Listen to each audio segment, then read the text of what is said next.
Welcome to the Source Material Comics Podcast. We are here to discuss. It's getting. Oh, look at that.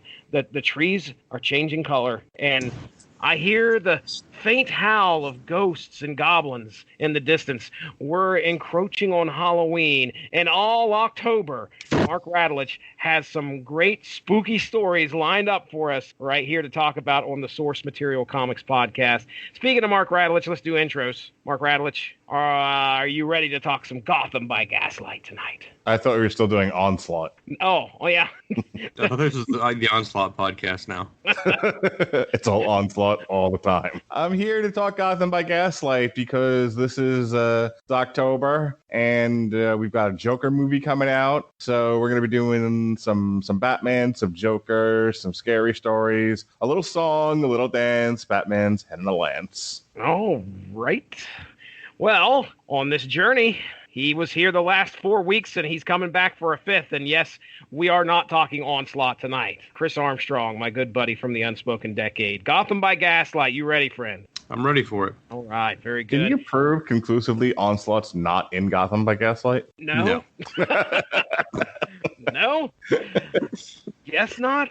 I mean, there may be some influence there. I have no idea.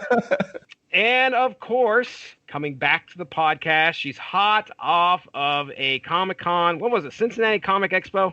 It certainly was, and I just spent the last 9 hours in the car. Alexis Ada, oh my goodness, it's Gotham by Gaslight. I mean, back then, it probably would have took you a long time in the 1880s to get from Cincinnati to, is it Kansas City? Yes, but I probably would have been able to hire a coach and a driver, so I could have slept most of the way. So, Gotham by Gaslight, Mark, we got all sorts of scary stuff lined up. Are we, this particular week, do we have like a load of things that are kind of tied in with Batman that are showing up on the Radulich and Broadcasting schedule? Yes, BH 90210. I knew it. Myself and Alexis Hana tomorrow will be doing a TV party for the animated Gotham by Gaslight. Okay, very good. So this is a comic book that I don't believe I knew existed. Really? Well, at least for a while. I remember, I think when the cartoon, the animated feature there became a thing, I remember hearing a little bit about it. Maybe a little bit before that, like it being mentioned as one of the good Batman stories to read. But, you know, I've never taken an interest into going out and finding it and reading it.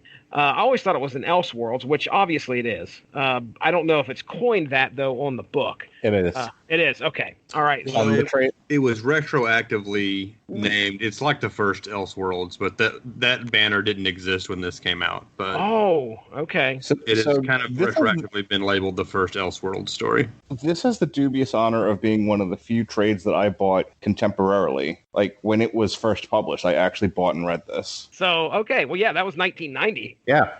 So 1990, I was, I think, 14 years old, and I was really into collecting comics. At that point, I believe I was in high school, either just going into high school or whatever, and I was riding my bike all over Long Island to go to different comic book stores, and I happened to see that one on the shelf, and I actually bought it when it first came out. Okay. Alexis? I picked it up recently, but I'd heard of it before. However, I got a mixed source when I first heard. I remember when I first heard about it because I thought it combined elements of Gotham by Gaslight and Justice League Dark. Okay. I had a source who just assumed, you know, that dark of a cover obviously meant Constantine and Zatanna were showing up. Obviously, they were wrong. Yeah, that was not happening. But I've always been a fan of the Elseworld comics. I've mentioned before on this podcast that I did not start reading comics until much later in life. I didn't get into them when I was younger. And I love Elseworlds comics because they are self-contained. You don't have to know, oh, wait, this is the continuity now, or this is what's actually going on, or, you know, this is who Hal Jordan has been resurrected as, blah, blah, blah. Mm-hmm. You can enjoy them without having to get too much in depth into the actual lore, and I really enjoy that. Yeah, I agree with you when it comes to Elseworlds and What Ifs. Those are, you know, almost in a similar vein where you have characters that are taken out of their element and put into something else, or just a certain point of history was changed. Those are, again, reasons why I like those types of stories. Self-contained, and you can just read them, and then you go on to the next one. So, Chris, tell me about it, man. Chris Armstrong, Did you have this one early on, or when do you remember when you first read it? No, I heard about it a lot when I was younger, and always thought it sounded like a really cool concept. But I never actually had a copy of it until maybe 6, 7, 8 years ago. Not too long ago. I finally picked up a copy of it and its sequel. Although I've still never read the second one. Yeah, so I read it for the first time maybe 6, 7 years ago. Okay. I've always been kind of like most people, at least mildly fascinated by the Jack the Ripper deal. So the idea it's Batman versus Jack the Ripper, that sounds awesome. So I had anticipated reading it for, over a decade before I finally actually got around to it. Let's talk about the creative team for Gotham by Gaslight. Writer Brian Michael, this is straight from Mike's Amazing World of Comics. Brian Michael Augustine, or it might be Augustine, I don't know. Then we have penciler Mike Mignola. We know we've actually read a comic with him. Mark, do you remember Batman, Hellboy, Starman? Yeah, it was from earlier this year when the new Hellboy movie came out, bombed, and no one remembers it since. Well, this is the same artist, except this is 1990. Just like we'd mentioned earlier. Actually, Mike's Amazing World has it listed as on sale date of November 14th, 1989. So it's pretty early there. But penciler Mike Mignola, inker P. Craig Russell. So here's the synopsis. London in the 1880s. The Scotland Yard has their hands full trying to determine the culprit of 5 grisly murders when they suddenly stop. Evading the police, the suspect, Jack the Ripper, has actually fled to America, where he has taken aim on innocent ladies in Gotham. But this city is protected by the Batman. And sooner or later, the mystery of who Jack the Ripper really is will be solved, and justice will be served. Wrote it myself, Mark. I wrote it myself. Mark, tell me what you think first off. And if I could start you on a topic, what do you think of Batman in the 1880s? Well, considering Batman, first and foremost, is a detective, I think we tend to get focused on all his wonderful toys. And that he's a ninja and he was the god of information at one point. There's all this other stuff that has been built into the Batman mythos. But I think at the heart and soul, he was a detective. That's what really set Batman apart from some of the other superheroes, whether they be power-based or regular folks that augment themselves in some way with gadgets or what have you, suits, that sort of thing. So the concept of Batman basically taking on the role of like a Sherlock Holmes thought was interesting. My problem with this book is I feel like they had a great premise that they didn't flesh out nearly enough. I wish there had been more time spent with Jack the Ripper eluding the Batman, and that this being a particularly hard case to solve, because one of the things about Jack the Ripper. Now, I'm not an expert here, so if Chris said he was fascinated with this character, so if you know more information about him than I do, that's great. Feel free to jump in. What I always found fascinating about Jack the Ripper was that he never was caught, and that they thought it was different guys. Part of what made him one of the scariest individuals in history was the fact that he did kill so many people, and they couldn't figure out who the hell this guy was. With only a handful of murders, he put an entire city into fear. And so I would have liked to have seen that played upon a bit more in this book, because the way the story unfolds, he kills some women in London, like you do. Batman, and then Bruce Wayne goes back to Gotham, and we meet another character. I forget the name of the character, Uncle Touchy, something like that. We're talking about Jacob Parker? That's the one. Okay.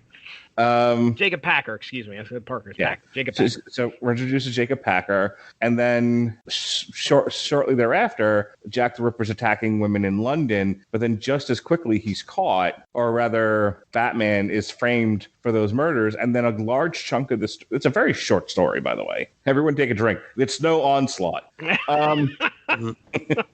New section on the bingo card, apparently. It was a very short trade when it was initially published. So a large chunk of it, at least a third of this, is him trying to solve the murders from prison while he's awaiting trial and then summarily execution, which he does, and he finally catches him once he's able to escape or whatever. But it's I feel like it was a bit rushed towards the end. Mm-hmm. We're looking at, well, according to the wiki here, they have it listed as, it says, initially released as a 52-page one-shot in February of 1989. Mike's Amazing World has it at November 14th, 1989. But also it says that it was only 48 pages in that. So I don't know where the difference comes in. But yeah, I understand what you're saying. I mean, it's... The thing is that it's a one-shot. It could have possibly been, probably would have been a lot more served or a lot better served if it would have been extended a little bit more. But again, we got to think about what the comic book industry was back in 1989 and 1990. Falling apart? Well, not yet. No, it was gaining. It was becoming the biggest it had ever been. But I feel like in a few years it's going to go off a cliff. So Yeah, but I mean, it peaked right before it fell off a cliff. Okay, it hits its zenith and then literally drops, huh? Exactly. If this had come out, in the early 2000s, any time from then to now, it would have probably been like a 6-issue miniseries. Absolutely. And I know I'm the one that's always like, please edit this down. This doesn't need this many issues. For the love of Christ, cut it. This is one more. Yeah, this is one of those. This is like, wow, does this need more pages? This needs so much more story to make it better. Mm-hmm. I love the art style. They used to have an inking on the side and the lower saturation of the colors definitely led to a better atmospheric feeling for this time setting. I do agree with Mark. I think I would like to have seen more of Batman actually chasing down the killer. Again, it is great to see Batman in his truest form, that of a detective. Mm-hmm. But the idea of Batman just chasing him down, hearing a scream, running after him, going after it's like following the clues in itself instead of just sitting in his jail cell. P.S. How the hell are they supposed to explain that Bruce Wayne got out of his jail cell? Because I don't think he's going to get back in time. Well, even if he does get back, here's the thing. At the very end of the issue, he gets stabbed in the arm and then stabbed across the chest. And I'm like, yeah, it's going to leave a mark. There's going to be somebody that can see that, and it's probably going to put 2 and 2 together. I would say, I think one of the other things I was hoping for, this is kind of hard to explain. I was hoping for more references to other characters and themes from the Batman comics. Now, I am not a fan of comics where they just shove in references for the sakes of shoving in the references. I don't like it when I read a comic and I realize they were basically expecting all of the readers to act like Captain America when he heard about the flying monkeys. But I was a little disappointed at how isolated Batman and Alfred were. I mean, yeah, we got one frame of the Joker, and that was enough for me. But maybe a mention of Selina Kyle, or maybe Dr. Crane is working at the asylum or the prison where Bruce is being held. Or just little hints. Yeah, I thought would have helped flesh out the story a little bit more and make it a bit more enjoyable. There should have been a scene at like a ball held by Oswald Cobblepot. Yeah, exactly. And one of the women gets killed at the ball. There was, when we did the search for Ray Palmer, I think in that issue, wasn't the Gotham by Gaslight issue, wasn't like Man-Bat in that one? Yeah. Weren't they trying to track down Man-Bat, and then Batman was trying to, the Batman of the 19th century was trying to help them do that. In the second, in the sequel to this, I can tell you that I was looking for the same thing because Bruce Wayne is married at that time. I'm like, oh, who's he married to? Nobody that I know. Who's the big villain? She shares the name with his girlfriend from Batman and Robin. That's all I recognize. Oh, really? Okay. That Julie Madison was I have that movie on Riff Tracks. I listen to the commentary on it whenever I am supremely bored. It's like, my name is George Clooney, and I'm sorry. Chris, I want to throw it to you here real quick. I mean, Bruce Wayne in the 19th century versus Bruce Wayne now. I'm not talking Batman. I'm talking Bruce Wayne then versus Bruce Wayne now. He seemed to be pretty similar, other than the style of dialogue. No. I didn't really notice a lot. He's not exactly the playboy whining and dining all the ladies in Gotham, but this is like the very young Bruce that has just come back from his sojourn into becoming, Batman, basically. But like Mark said, there's not a whole lot. The story is distilled down to just the basic Bruce wants to be Batman. He's looking for the Ripper immediately. There's not a whole lot to his personal life going on other than Alfred regretting that, he's actually going to go through with this. Yeah. What'd you guys think of, I'll start with you, Chris. What'd you think of the origin? It's just a Victorian London version of Batman's origin. It was pretty much the same deal, although they incorporated the bat into the actual moment of his parents' death, which isn't standard continuity. Mm-hmm. And it was a nice touch, and it worked really well for him to serve as his inspiration for the costume and whatnot. If they actually change the continuity down the road to include that scene with the bats, I would not be against it. I hear you. It seemed to make sense. The notes that I had here were that, it was neat to see how the media was covering him, which is, could you imagine back then a creature that would come out of the night and take care of some muggers? Terrifying. It wouldn't just terrify crime and those that commit crimes or whatever, but it would also terrify the freaking public. And that's mentioned in here because it was cool to see like the papers. I was like, here's a rendered drawing of the Batman in action, and it looks like a freaking bat monstrosity. It's scary looking. So let's talk about the trial of Bruce Wayne. Bruce Wayne gets he gets accused of being the Ripper. Of course, he thinks it's poppycock or whatever 19th century word you'd like to insert there. Sure enough, they find a bloody, I think it's the knife and maybe some garments. I don't know, but they find the knife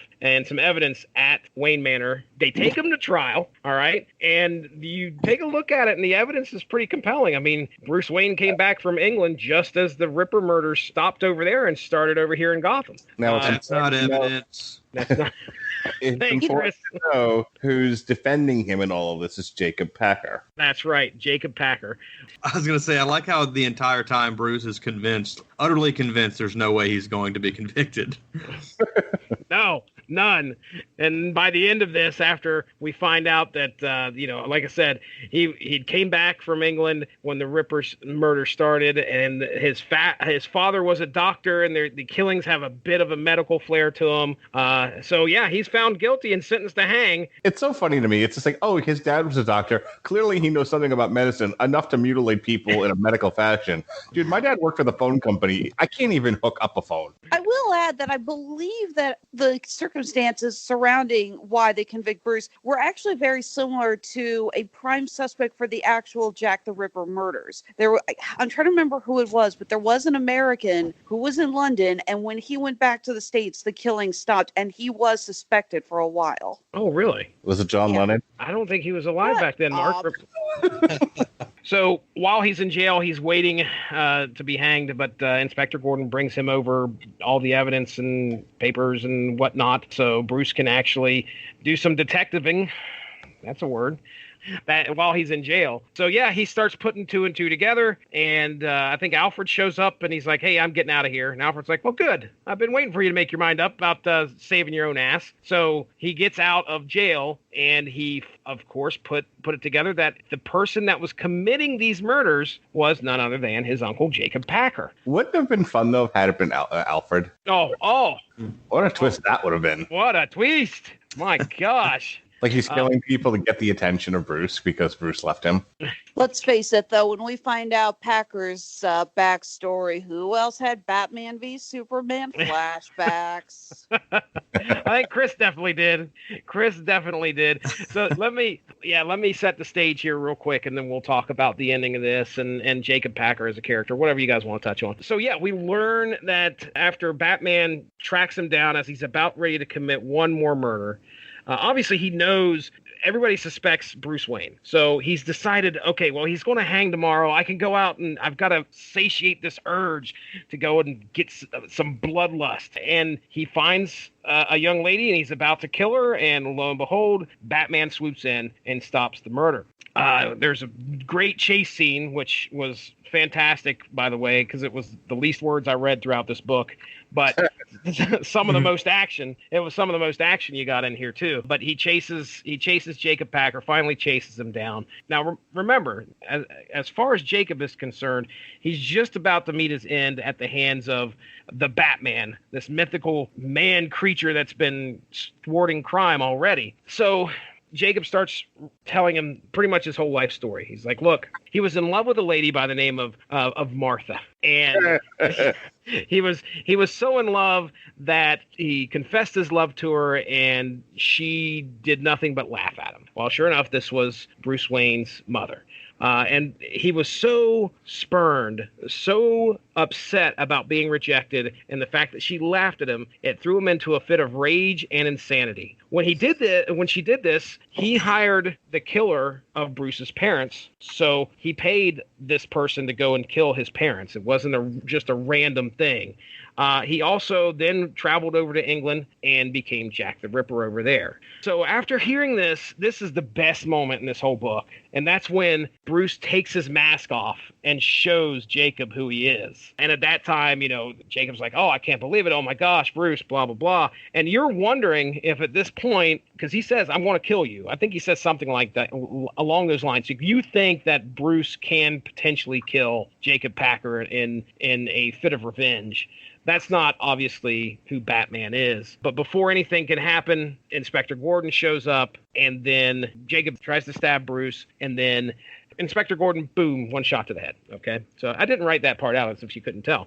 So there lies Jacob Packer, dead, bullet to the head, and that's kind of where we leave things. Mark, anything you want to talk about there in regards to Jacob Packer? Again, it's a little too easy, a little too low-hanging fruit. I didn't love it. I'm trying to think of how I reacted to the story when I was, back in 1990. I think I liked the idea of it. I don't think I was as analytical with literature as I got to be as I got older. They put me in the old honors English class and whatnot. I think, like I said, at 43 years old, kind of thinking back to it and having reread it, I just feel like either there's like 3 characters in this book and one of them is the killer. It's not exactly a brilliant whodunit. Mm-hmm. And that's the thing is, like, if you come right now and you pitch me, hey, what if we did the story of Jack the Ripper, but Batman is the one pursuing him? There's so many. I mean, that's why I'm really curious to see how they handle the animated film. But you didn't know. You had no idea Jacob would be the killer, though, right? I mean, I'm not Robert Winfrey. I'm not sitting there trying to ruin it for everybody and myself, after reading one page. Okay. So you're trying to tell me you knew? No, I'm saying I let the story unfold before me. Okay. But instead of guessing, or trying to deduce it, having read only one page. I got you. Last insult there. But by the same token, when it's revealed to be Jacob Packer, I'm like, oh, this could have been so much better. Okay. Like it's an okay story. I just feel like it's the beginnings of an idea, not a fully formed idea. I didn't know, me personally, I didn't know where they were going to go with it. I mean, Jack the Ripper was an unsolved crime in England. So now we have like the world's greatest detective up against one of the, the biggest unsolved crimes that we know of in our history. What's going to happen? It's more effective if he doesn't find him. I think that would have been an interesting twist on it for sure. He keeps eluding Batman, and then maybe, Batman's got a girlfriend, and and there, there's a scene where down an alley, there's a shadowy figure, and he's got a knife to Batman's girlfriend's throat, and he kills her, and Batman can't stop him, and he disappears, and he never kills again. Because I think Jack the Ripper never got caught, and he just stopped killing after a while. Mm-hmm. Pretty much. After the most gruesome death of Mary Kelly, it was just over and done with. There you go. He should have been dating Mary Kelly. I think it would actually been interesting if maybe Batman did kill him, maybe by accident, and he couldn't prove that it was Jack the Ripper. Bruce still gets off on it. I don't know. Maybe they find evidence that proves that that he wasn't guilty. But I think I would have preferred the idea that the case never was solved. Maybe Batman did figure it out and find out who it was, but he can't reveal who actually was the killer. Maybe it's because I had read it once before. I don't really remember what I thought 7 years ago or whenever I read it initially, but like Mark said, it seems pretty obvious, like this new character who is not related to DC continuity in any other way, and it's pretty much the only character that matters besides Bruce, Gordon, and Pennyworth. It doesn't seem shocking that he was revealed to be the killer. Okay. I don't think it weakens the story that much, but I don't really think it was a surprise. So it's kind of like the human version of a Chekhov's gun. Sure. Okay, for people who don't know what you're talking about, what is Chekhov's gun? Chekhov's gun in the most simplistic of terms, if you go to see a play and you see a gun on the stage, even if it's just sitting in the back corner somewhere, like, or up on a wall, it's going to be fired or go off before the end of the third act. Mm-hmm. Yeah, this is not a Star Trek reference. As much as I always wanted it to be. Well, then wouldn't it be Chekhov's phaser? Phaser, yes. I always wondered. I did enjoy it for the most part, even if I thought the twist was a little on the easy side. But this is a storyline that really needed to be fleshed out a bit more. In the end, it was very concrete and basic and stuck to its bones. And while I know a lot of people will like that, I was craving a lot more details about how Gotham City in this time period, what it would be like, and what other characters that we know exist in Gotham City, what they're going to be like in this time period. I want to kind of just real quick talk about that and bounce off of what Chris had said earlier, with this being the first, labeled as the first Elseworlds story, and they may not have known what they could do. This might have been something that we're like, okay, well, we've got Batman, let's just kind of stick to it in this just little bit of a universe because we don't know how well this comic's going to sell. People might crap all over it. Batman in the 19th century, oh my gosh, I'm not even paying a penny for this. I mean, that might have been something that a big fear that these creators might have had, is that, they're taking a character out of the element. Now, I don't know if this was something, I'm sure it was probably done with other characters in the past, but this is the first, the first attempt at actually throwing something that I know of mainstream that is separate and outside of continuity by a very large margin. I imagine, I'm not like a comic book historian or anything, but I would imagine that the success of this is what led to the Elseworlds line. Like, they probably looked at how well this did and said, well, we can do this with other characters. It's similar to Marvel's What If, except in Elseworlds, it's not tied to any kind of specific, it's even less tied to continuity than what Marvel, because Marvel's What Ifs always start with a basic Marvel continuity and then do an offshoot. Mm-hmm. Whereas this, they can take concepts and put them in different time periods, different planets, all kinds of different ways to explore them. What I'm wondering is how much of this they had kind of in the can. People had been pitching, hey, for Superman, what if we did a story where he doesn't land in Kansas but lands in Leningrad or something? And they were like, well, that would be a little hard to do for the regular Superman comics, so let's just hold on to it. Then this Elseworld thing happens. Like, hey, remember all those crazy ideas? Like the one where Superman lands in the Soviet Union? Well, we can do them now and it not affect the book at all. That's my all-time favorite comic book. Chris, final thoughts on the story as a whole? I think I'm the only one that liked this comic. Yes. But yeah, I'm in the minority here, I guess. I would much prefer a high concept story of Batman versus Jack the Ripper in a fast and easy one shot, because the point is really the concept and the imagery of Mignola doing Gotham, in the 1800s, the striking imagery of his version of Batman. I would much prefer this to like some bloated 6 or 12 issue series that gets dragged out. Like, you guys are probably going to like that animated movie a lot. I did not like it at all.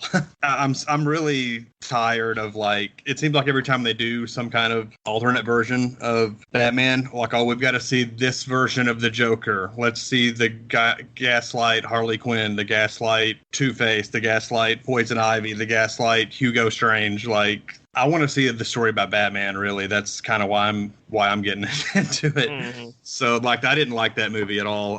But you guys, I do like the fact that they had Bruce Greenwood back as Batman, because he's probably the best one besides Kevin Conroy, in my opinion.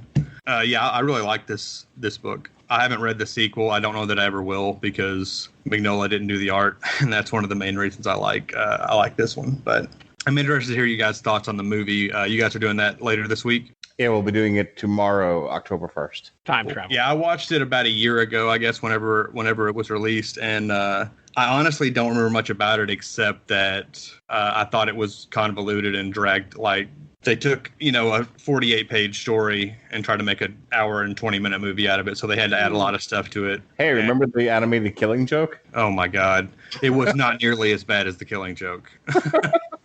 Yeah, I don't remember specifically what I didn't like about it, other than when Gaslight Harley Quinn showed up. Like, I had to concentrate really hard to make sure my eyes didn't roll all the way around in my skull. Chris, what's wrong? I don't know. My eyes rolled in the back of my head, and I can't get them to roll front now. Fucking Gotham by Gaslight. I mean, I don't know. Blindness by bad animated film.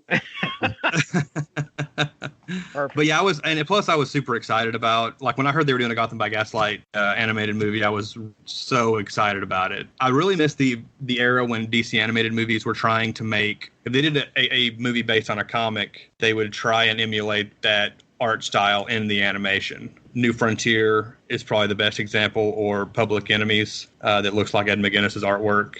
Gotham by Gaslight doesn't look anything like Mignola.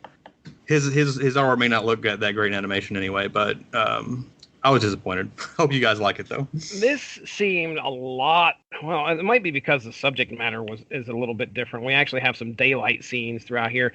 But Mark, you remember the art for Batman, Hellboy, Starman? If I remember right, you did not like that one very well. What do you think of this? I thought it fit the aesthetic. Okay, all right. So you weren't complaining because it looked bad or anything like that. You hadn't said that at all tonight. So I think if you're going for, hey, we want to make this look like a period piece, specifically Victorian, like if you watch the show Harlots, the set pieces, the costumes have a very distinct look. Those things need to be in place in order to really bring you into that time and place for the story to work. It's the same thing here. The big selling point to this is taking the modern ninja vigilante detective and taking him and put him in an altogether different time. It's one of the reasons why the animated movie Batman Ninja was fascinating to me, because it's another example of, let's take Batman, put him in, like samurai era Japan. I know that's not really what it's called, but I'm tired. But like put him in like ancient Japan, and how do these characters look then? And I've tried to watch Batman Ninja a few times now, and I've only got about halfway through it. But I like the concept of it. I like the idea of taking, Batman is the universal constant. Let's try him with different looks and different time periods. Alexis, anything left unsaid on your end? I think we've covered it. Okay. But I also am like beyond exhausted, so I'm probably going to shoot up 3 hours later going, I got it! Make sure you wake Jesse out of his bed, okay? Yeah, you do that. Of course. He can edit it back in later. Yeah. Yeah. Downstairs. Jesse, I will call you later and say, you need to edit this in. I thought of something. Call him on Facebook and just start yelling unintelligibly. It's fine. His wife loves it. Yeah, I'll do that. I won't have the phone by my bed tonight, so just letting you know. Just letting you know. I have his phone number, Alexis. I'll give it to you offline. As for myself, I enjoyed the story. I didn't know where we were going. I wasn't trying to figure out who the Ripper was. You guys are probably a little bit smarter than me, because I didn't think it would be Packard anyway. I had a good time. Yeah, I love Mignola's art here. It fits this comic so well. So it fits. It fits. It fits. Yeah. So I don't think there's anything left to say. We had a good time. We're getting spooky October started. Are we going to officially call this some kind of a month, Mark? Yeah. Really scary. Really scary. Deep woods are really scary. I'm not saying that every podcast. Every month, every week, every show. I have a question to pose for the panel. Oh, please. Since this is the first Elseworlds story, I guess, Alexis, obviously it's Red Sun, but do you guys have a favorite Elseworlds book? Ooh, Mark. Can we get a list of the Elseworlds titles? Because I'm not sure which ones I've read and which ones I haven't, other than Red Sun and Gotham by Gaslight. Okay. All right. Let me head on over to Google here real quick. I can think of a couple off the top of my head. I tend to be disappointed, like, with a lot of the ones. Like, I read Speeding Bullets, which is like, what if Martha and Thomas Wayne found Kal-El instead of... And so basically, Kal-El is Batman. Yeah. He sees his parents murdered, and he becomes Batman. And isn't like 75% of the Elseworld stories about Batman? Yes. Yeah, Batman or Superman, yes. Much like the animated movies, they've pretty much concentrated on those guys. All right, I'm pulling up a list here. I believe any of the Elseworld story about the Spanish-American War. There was one about Superman in the Civil War. Oh, hot damn! Yeah. I'll say, as long as you guys don't say "act of God," otherwise I'm flying out to kick your asses. Was that an Elseworlds world story? Yes. It was really bad. I know that. Oh, it was so bad. Yeah, Mark, the front cover, if I remember correctly, of the Superman and the Civil War one has, I think, Superman's ripping the Union flag in half. So it's the South that found him. Yeah, buddy. Yeah. All right, go ahead, So Chris. it's basically Superman Red Sun, except they don't use funny Russian names. The easiest one, Chris. The easiest one. The obvious one is Kingdom Come. Kingdom Come. There is no doubt about it. Kingdom Come is definitely the top one. Yeah, JLA The Nail is also really good. I don't know if any of you guys have read that, but there is a shit ton of these, by the way. There is a bunch of holy crap. Like Batman Elseworlds is a lot. And I mean a lot. Then we have Superman is like maybe half of that. Called it. Yeah. Then there's Superman Batman. There's some Justice League Elseworlds. Like I'll run down the Justice League ones. There's Act of God. We just talked about that. Age of Wonder, Created Equal, Destiny, The Island of Dr. Moreau, JLA the Island of Dr. Moreau, JLA The Nail, JLA Riddle of the Beast, Secret Society of Superheroes, Shogun of Steel, set in feudal Japan, Justice Riders, the JLI as a group of marshals, gamblers, inventors, and various other characters in the Wild West, the League of Justice, and Planetary/JLA, which is Terra Occulta.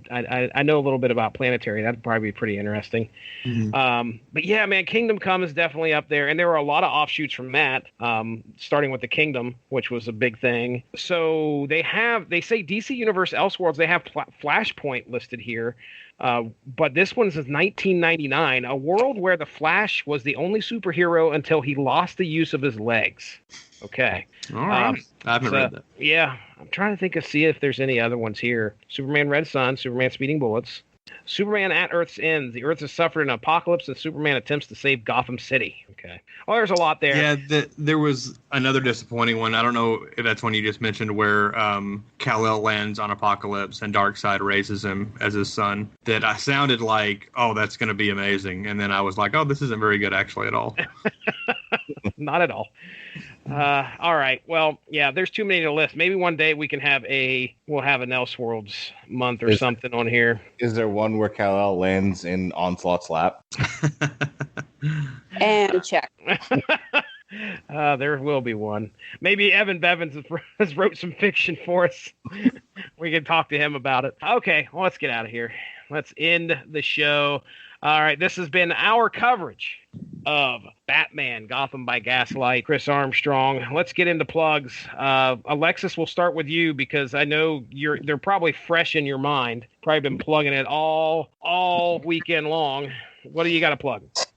All right. Coming up next, we are going to be doing a local event. We are doing the Zombie Walk for Hunger. This is a charity event that we do every year. We're going to be donating some of our fun horror-themed jewelry to a raffle for this charity. I am so excited. I will also be dragging my kid's sister out so we can both get decked up in zombie makeup and try to scare people on the Country Club Plaza because that's what she and I like to do on a Saturday. After that, we are going to Cape Girardeau, Missouri for a horror convention. This is a brand new one, and they have the most perfect name for it, Cape Fear. Nice.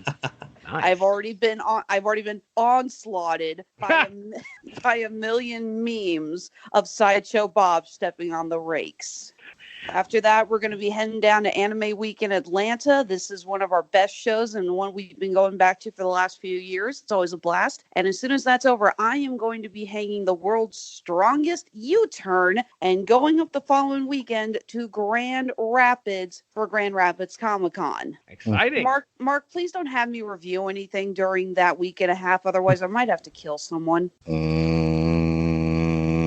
Okay. And as always, you can find us on Facebook, Instagram, and Twitter. We have shops on Etsy and Handmade at Amazon. Of course, with Halloween around the corner, keep an eye out. We're going to be promoting our horror-themed items very much. We have our red rum hair barrette, the lament configuration barrette, and I am just now breaking out brand new, our Hocus Pocus themed hair barrette, because I got massively inspired by all of those cosplayers this last weekend. Spectacular. Hey, Mark. Superman, Last Son of Earth came out in 2000. The infant Clark Kent arrives on planet Krypton in a rocket from the doomed planet Earth. While struggling to find his place there as an adult, he discovers a Green Lantern power ring. That's craziness. Give us some plugs, Mark. What's on the calendar? Okay, tomorrow we'll be reviewing Gotham by Gaslight. Thursday, Pat and Jesse will be reviewing BH 90210. Next week, we've got Joker by Brian Azzarello, Joker, the Joaquin Phoenix movie on Damn You Hollywood. Jesse will rebroadcast The Killing Joke, one of the elder source materials. Oh, and speaking of Jesse, hey, Jesse, we're going to review Pennyworth. Oh, my goodness. I can't contain my excitement. I know you can't. Cannot contain it. So I'm not looking at my computer. That's all I can remember right now. Okay. Go away. All right. Mark's getting the sleepies. He's not feeling so well. Alexis is just barely hanging on. Chris is, you're awake, right, man? Because you're an hour behind. I'm here. He's there. All right. Well, for Mark, for Alexis, for Chris Armstrong, I'm Jesse Starcher. We'll be catching you next Monday. Have a good one. Bye-bye. Thank you all for joining us. Make sure to give that Rattleich in Broadcasting Facebook page a like to stay up on top of all the great podcasts we have to offer. We are at home on Spreaker, but you can also find us on iTunes, Stitcher, TuneIn Radio, and recently we have hit the air on Spotify. Find your favorite podcast platform and type in RADULICH to subscribe for some great content. If you enjoyed this show, please feel free to share and spread the word. And as always, we appreciate any feedback and look forward to entertaining you again soon. Cause at the time he starts his dirty shove around the river, Jack the Ripper. You know, I won't drag it out. We'll definitely get out of this probably. Plugs. Then I think the people in the hotel room next to me last night were doing the Galileo poo-poo. Uh-oh. I want control of your city. All right. I don't think that's how it works, but okay. We do these long extended podcasts where we talk about the book, then talk about the movie, and then compare and contrast them, and then commit ritual suicide. Like you drove 9 hours or something. Yeah, exactly. And I'm not just lying here looking up at the ceiling while my corgi licks my toes. If she continues to talk about driving all night, I might break into Cyndi Lauper. Continue, Alexis, before Mark starts singing. Maybe I should hold off for those who need a bingo. There was a headline that ran, "Remember the Maine, it didn't get attacked." Wait, remember the what? You uncultured swine. M-A-I-N or M-A-N-E? Like the state, people. Remember the Maine? Remember the Maine. Why is it the Maine? Because it was the name. Oh, it was a ship. My bad. Okay, I was trying to think, like, why would we call the state the Maine? Have you ever been to the New York? I'm actually from the New York. Sometime you should get over to the Ohio. Yeah, I just came from the Ohio. Chris, do you live in the Ohio or do you live in the California? I live in the Kentucky. I actually was staying in the Kentucky because nobody stays in the Cincinnati because Right. the hotels around the convention center are the expensive. You All really right. think our listeners actually know America was ever in a war with Spain? Yeah, they do now. That's what I'm here to do. I'm here to educate our listeners. Except that I'm the one that educated. Shut up, Mark. I think we should continue to talk about the Remember the Maine incident. Remember the Maine. I guarantee you by morning I will forget the Maine. Will you remember the Alamo? I'll do my best to try to forget the podcast. You know there's no basement in the Alamo, right? Because I can read, motherfucker. I got all the good words. Me and Trump. And we've talked about this on here before. And everybody else, yeah, that's exactly right. We're going to go with that one. Across the pronunciation. I can't even pronunciate it. Remember the Maine. Yeah, that's how we're going to sign it out.